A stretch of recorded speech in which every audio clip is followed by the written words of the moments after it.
Hey everyone, welcome back to Bear's Workshop. In today's video, we have the 38th flyover of the Lucid factory in Casa Grande, Arizona. If you want to support our channel and our efforts to get better views of the construction and the cars coming out, please check out our Patreon account down below in the description. We're looking to purchase a new drone that has a 5x zoom lens on it so that we can zoom in on the construction. We'll be able to get better views since Lucid will sue us if we fly over the property and get those really good views. Construction on the main area is continuing with a lot of trenching going on. Still lots of things going on out there, but it's just hard to see from the distance we're at. In the employee parking lot, they've continued work on the solar panels on the covered parking area. You can also see in the lower part of the screen when looking at the solar panels that they've started working on a new section of the parking lot. That is also going to have covered parking, which will then turn into solar panels.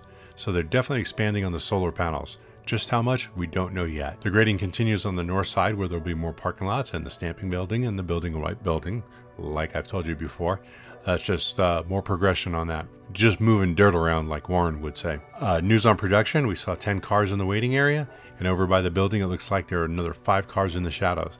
So I'm going to say there's 15 for today. Our next flyover videos for Nikola will be Monday, and we'll live stream the commentary for that. Lucid will be next Wednesday, and we'll be doing our weekly podcast on fast charging with B&B next Tuesday at 5 p.m. Pacific. If you like this video, hit that thumbs up button, please. Please. If you haven't already, please subscribe to see more content like this in the future. You can follow us on Twitter at Bears Workshop, and thanks to all of our patrons for the support. We need it, and it's helpful, and we appreciate you guys. So now, let's go fly.